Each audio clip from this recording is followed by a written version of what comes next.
Olá, meus queridos irmãos, minhas queridas irmãs, uma grande alegria estarmos juntos mais uma vez no nosso programa Testemunho de Fé. Aqui quem fala é o Padre Paulo Ricardo e nos próximos minutos nós estaremos juntos para refletir a respeito do Evangelho que a Igreja nos propõe nesse 18º domingo do Tempo Comum.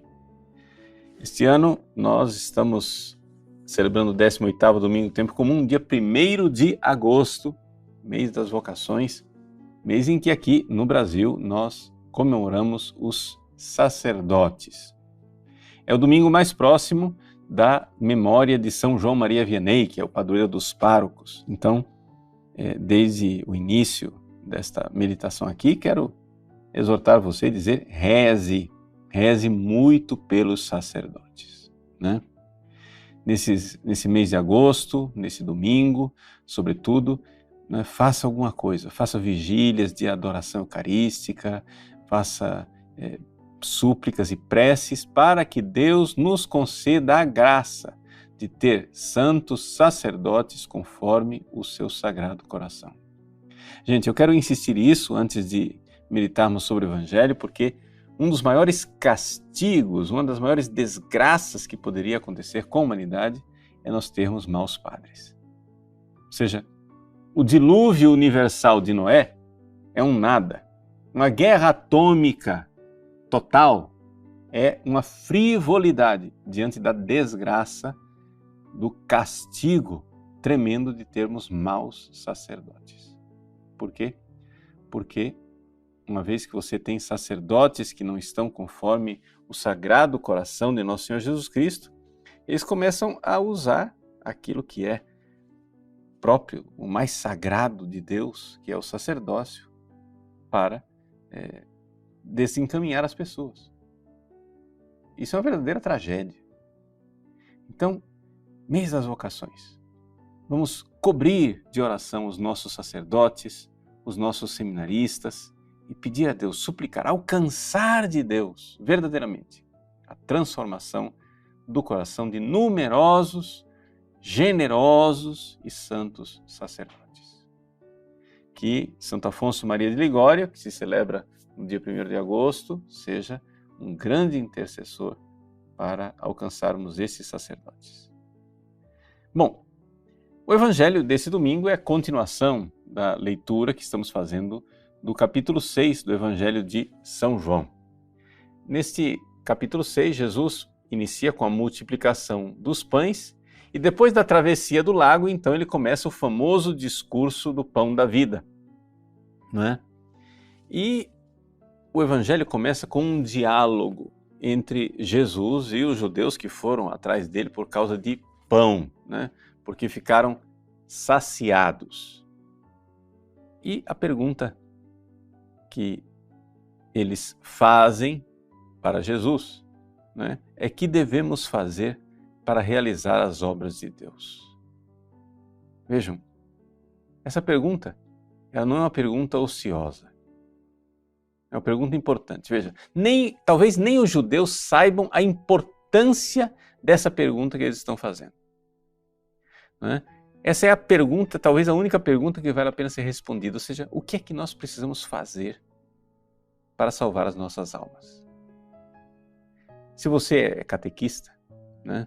Se você é pai, mãe de família que tem que ensinar seus filhos, veja, qual é a pergunta mais importante da catequese? Qual é a pergunta mais importante que uma pessoa tem que fazer quando vai à igreja? Número 1, o que é que nós estamos fazendo nesse mundo? Para que eu vim nesse mundo? E a resposta é muito clara. Eu vim a este mundo para amar e servir a Deus. E com isso alcançar o reino dos céus, né? Então, tudo que nós temos que ensinar para os nossos filhos é, sobretudo, o que é que eles precisam fazer para alcançar o reino dos céus, para alcançar a vida eterna, para alcançar a salvação. E é isto aqui que os judeus estão perguntando a Jesus. Talvez nem eles se deem conta da profundidade dessa pergunta, né? O que devemos fazer? No original grego, o que é que nós devemos obrar? Ou seja, que obras nós precisamos realizar para que essas obras sejam verdadeiramente as obras de Deus?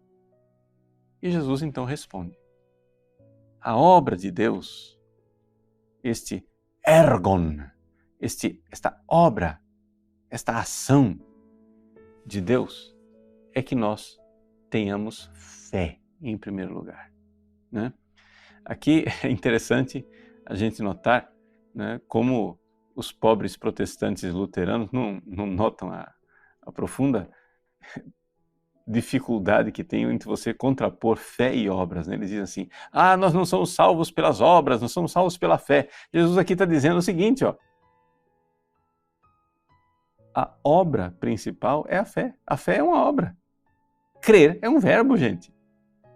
Crer é uma atividade. É um negócio que você está fazendo. Então, como que nós não somos salvos pelas obras? A primeira obra é crer. É crer naquele que Deus enviou. Nós precisamos crer em Jesus. Essa é a primeira coisa que nós precisamos fazer. Você quer saber o que você precisa fazer para ser salvo? Crer. Jesus diz no final do Evangelho de São Marcos, quem crer e for batizado será salvo. Quem não crer será condenado. Então, meus queridos, aqui Jesus está convidando os judeus a fazer uma coisa, chama-se metanoia, conversão, mudança de mentalidade. Você precisa entender o seguinte, se você quer ser salvo, você precisa estar disposto a mudar de ideia, tá? Nós vivemos numa cultura em que as pessoas têm repete princípios, jargões, né?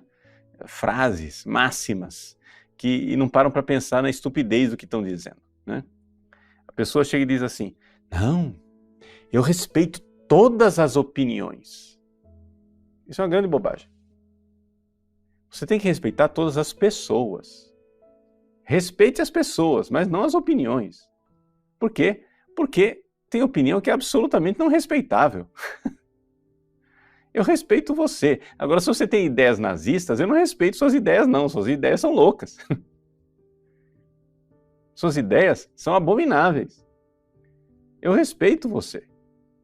Mas se você tem ideias anticristãs, satânicas, essas suas ideias são desprezíveis. Então, as pessoas não entendem que a gente cai numa armadilha de Satanás.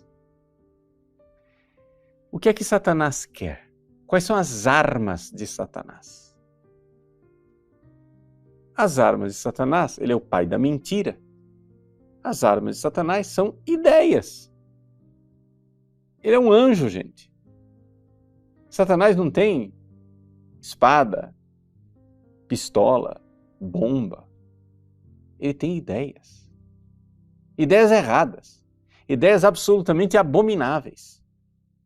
Ideias que são verdadeiras armas espirituais letais, que são assassinas. Sim, Satanás é homicida desde o princípio e ele nos mata como? Com ideias. E o que é que você tem que fazer? Você tem que exorcizar essas ideias da sua cabeça, você tem que mudar de ideia. Gente, isto é conversão. A primeiríssima coisa, o primeiro passo, não é tudo, mas é o primeiro passo. Jesus está ensinando aqui o primeiro passo, está ensinando o beabá para os judeus. Sabe qual é a primeira coisa que você tem que fazer? Você tem que mudar suas ideias loucas, esdrúxulas. Você tem que mudar de opinião. Você tem que entender o seguinte, existe uma verdade.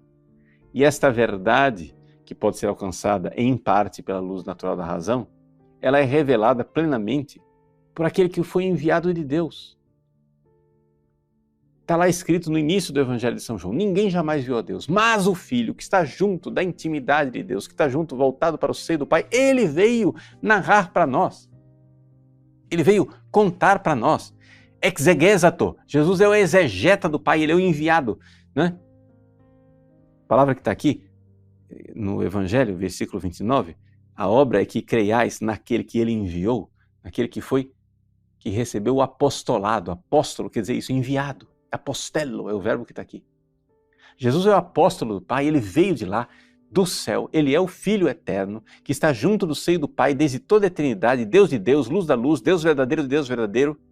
Ele veio para nos contar a verdade, porque nós estávamos e estamos escravizados por Satanás E a escravidão que Satanás realiza em nós não é através de correntes materiais, mas é através de ideias perversas, na qual nós nos amarramos. Então, meus queridos, você quer saber o que está fazendo nesse mundo? Você veio nesse mundo para amar e servir a Deus e com isso alcançar o reino dos céus, alcançar a felicidade eterna. E você quer saber como é que faz para chegar nessa felicidade eterna? A primeira coisa, esteja disposto a mudar de ideia. Esteja disposto a mudar de mentalidade. E esta é a tragédia que impede que muitos sejam salvos. Essa é a tragédia que impede que muitos alcancem o caminho da salvação, é a pessoa apegada às suas próprias ideias. Não é? Isso é uma estupidez. Tem um romance italiano chamado I Promessi Sposi, de Alessandro Manzoni. Né? São os noivos. Né? Conta a história de dois noivos que estão tentando se casar e um dos personagens é a dona Praxedes. Né? É uma senhora inculta, assim, bastante ignorante, mas bastante cabeçuda. Ela não muda de ideia. Então, com uma ironia finíssima, Alessandro Manzoni diz assim, que Dona Praxedes costumava fazer com as ideias aquilo que as pessoas... Perdão, Dona Praxedes fazia com as ideias aquilo que as pessoas costumam fazer com os amigos. Ou seja, o que é que você costuma fazer com os amigos? Você tem poucos amigos, mas é bem apegada a eles, né? Ela tinha poucas ideias, mas era bem apegada às ideias, né? Ne aveva poche, aveva poucas ideias, ma ne era affezionata assai, né? Era muito afeiçoada a essas ideias. Então tem gente que é assim, né? É um bobão que tem poucas ideias, mas está muito apegado às suas ideias. Ah, porque as ideias são minhas, então se são minhas eu gosto delas. Não, cara, muda. Muda. Jesus quer que você creia no que Ele está dizendo. Esteja disposto a mudar de ideias. As pessoas vão notar. Seja humilde. As pessoas vão, nossa, como você está diferente, você não pensava assim. Você vai ouvir isso, claro que vai ouvir isso. Nossa, olha como você está se comportando diferente, está se vestindo de modo diferente, está se comportando de modo diferente, está tendo atitudes diferentes. Nossa, eu conto uma piada aqui, você não ri mais. Né? Você antes sentava conosco na roda de cerveja, cadê você? Como você está diferente? Né? A gente passava vídeo pornográfico no grupinho de WhatsApp, você saiu do grupo, o que é isso? Você não gosta mais? E assim por diante. Gente, isso estou fazendo aqui exemplos grosseiros. Exemplos grosseiros. Mas existem exemplos mais sutis. Onde as pessoas ficam afeiçoadas a ideias simplesmente para não ser rejeitado pelo grupo. Né? Porque é a tal do peer pressure, né? Ou seja, a pressão do grupo. Mas a gente em teologia moral, chama isso de respeito humano. Você quer mais agradar as pessoas que estão ao seu redor do que agradar a Deus. Sabe qual é a primeira obra que você tem que fazer para ser salvo? É estar disposto a crer. Crer é um assentimento do seu intelecto, né? Onde a vontade diz ao intelecto, creia, é Jesus quem está dizendo. Creia no que Ele está dizendo. E uma vez que você crê, a sua vida vai mudar. Mas você vai dizer assim, mas padre, mas crer em quê? Bom, a primeira coisa, crer no catecismo. Crer naquilo que a igreja sempre ensinou. Crer naquilo que creram todos os santos doutores. Esses dias, por exemplo, nós estamos aqui falando do discurso do pão da vida, Eucaristia, etc, etc. Esses dias está um grande debate a respeito da missa, né? A missa antiga, a missa nova, a missa de Paulo VI, a missa de Pio V, etc, etc. Gente, é o seguinte, Eu não vou entrar aqui em discussões a respeito de disciplina e leis, mas eu vou entrar aqui naquilo que é o óbvio e que é a realidade, que é o seguinte: ou a missa que nós celebramos hoje é a missa que todos os santos celebraram ao longo de todos os séculos, ou então nós somos uma outra religião. Vejam, eu estou dizendo isso porque eu celebro todos os dias a missa no missal de Paulo VI, que é o missal que foi promulgado em 1969. Essa é a forma como eu, normalmente, ordinariamente, diariamente celebro a Santa Missa. Só que acontece o seguinte: este missal e esta missa que eu estou celebrando só tem sentido se ela é a mesma missa e eu sei interiormente que eu estou celebrando a mesma verdade de um padre que está celebrando com outro missal de 1962, chamado Missal de Pio V. O que é que eu estou vendo que as pessoas estão fazendo? Na internet, está a guerra dos dois missais. As pessoas dizem assim: agora é o missal de Paulo VI e quem celebrar Pio V ou quem achar que Pio V é bom e o missal antigo é bom é um herege. Escuta, você não vê que você está cortando o galho no qual você está sentado? Você não vê que é um absurdo isso que você está dizendo? Gente, o missal antigo, ele continua sendo sagrado. Qual vai ser a norma, a disciplina que vai regular o uso desse missal, como é que vai usar e deixar de usar? Eu não quero entrar nessa discussão. Não é o caso aqui, estou fazendo uma reflexão, uma homilia. Só que acontece o seguinte: o que eu quero que vocês entendam é que o jeito de a igreja celebrar ao longo dos séculos a Santa Missa é o jeito de a igreja transmitir para nós a única fé.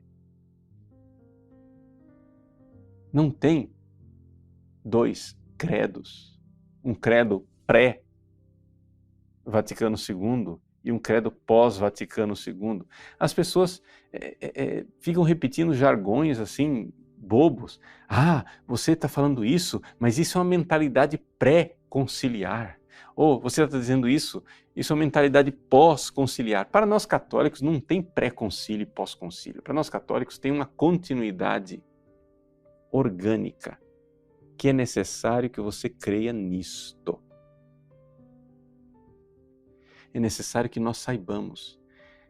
Eu conheço muitas pessoas boas e virtuosas, que celebram ou participam da missa com um missal chamado, apelidado de Pio V. Essas pessoas não são cismáticas. Essas pessoas amam a fé da igreja e a forma que a igreja transmitiu essa fé ao longo dos séculos. E isso tudo, gente, é precioso para nós que celebramos o missal recente de Paulo VI ordinariamente. Isso é precioso. Por quê? Porque isto, se nós olhamos com estima, com carinho, como sagrado isto que é feito na liturgia antiga, então tem sentido a liturgia nova. Porque nós temos a consciência de que estamos celebrando a mesma coisa. Mas se você não tem outra coisa a fazer na vida, a não ser agora ficar escarnecendo daquilo que é sagrado e que a igreja venerou ao longo dos séculos, meu irmão, eu só posso dizer que você está muito equivocado. Está muito errado isso daí. Veja, nós temos que estar dispostos a mudar de opinião. Eu dou aqui o meu testemunho pessoal. Eu fui educado, durante todo o meu período de seminário, para uma fiel e devota execução do missal de Paulo VI. quando eu era diácono, lá em Roma, eu fui diácono durante 2 anos, eu fui educado pessoalmente pelo cardeal Virgílio Noé, que foi cerimoniário de Paulo VI. Ele tinha uma visão muito, precisa e fiel da execução do missal de Paulo VI. E eu aprendi isso. Só que acontece que eu fazia uma coisa que o cardeal Virgílio Noé nunca fez. Eu, por mania de imitação, feito papagaio, vendo que outras pessoas escarneciam e falavam, olha, a missa de Pio V, olha como ela é desse jeito, é assim, tem não sei quantas cruzes, não sei quantas reverências, não sei quantos ritos, etc, etc. Eu escarnecia. E eu vejo que eu estava errado. Porque eu estava escarnecendo de uma missa que é muito santa, muito sagrada, e que é a missa que os santos doutores da igreja celebraram. É a missa que santos místicos da igreja celebraram. E que a missa que eu celebro no missal de Paulo VI só faz sentido se ela é a continuação daquela missa. Em que medida ela é ou deixa de ser, se é necessária uma reforma da reforma ou não, isso daí é uma coisa que a gente pode deixar para debater no outro horário, noutra ocasião. Mas o que nós precisamos entender, gente, é que para celebrar a missa nós precisamos ter fé. Para nós termos acesso ao pão da vida descido dos céus, a primeira obra que Jesus pede para nós é crer. E nós temos que crer naquilo que é a fé da igreja de sempre. Então, fica aqui esta exortação. Não é um convite, não. É uma exortação. Eu digo isso como um padre que recebeu da igreja a missão de pregar a verdade. Uma exortação. Meus queridos filhos e filhas, a obra que Deus espera de nós é crer. Crer na fé que recebemos dos apóstolos, que foi transmitida ao longo dos séculos e que foi ensinada por todo o magistério da igreja e os seus santos doutores de forma contínua e orgânica. Esta fé está contida não só no catecismo, não só nas definições conciliares, mas na forma tradicional de a igreja celebrar. E nós precisamos fazer todo o nosso esforço para continuar celebrando neste mesmo espírito, sob pena de não estarmos em continuidade com aquilo que é a Igreja de Cristo. Então, qual é a obra que nós precisamos realizar? Nós precisamos crer, em primeiro lugar. Na semana que vem, o Evangelho vai continuar esta reflexão, nos falando mais especificamente da Eucaristia, o pão vivo descido do céu, que é a carne de Cristo, o corpo de Cristo que é dado para nos alimentar. Mas não pode ter acesso a este santíssimo sacramento da Eucaristia quem não tiver primeiro parte na Igreja de Cristo, como membro da Igreja de Cristo, crendo as mesmas coisas que creram os santos ao longo dos séculos e que a Igreja, no seu magistério perene, nos ensina sempre. Rezemos pela unidade da Igreja, rezemos pelo Santo Padre, o Papa Francisco, rezemos pelos seus conselheiros, rezemos por tantos fiéis que nesses dias têm sofrido e sofrido muitíssimo, numa espécie de angústia, sem saber o que fazer para continuar crendo naquilo que a Igreja sempre creu. Nós, de nossa parte, devemos rezar, ajudar e estar unidos, numa unidade cheia de caridade, porque é a caridade de Cristo como nós dizemos no início da missa de Paulo VI, o amor de Cristo nos uniu. Deus abençoe você. Em nome do Pai, e do Filho, e do Espírito Santo. Amém.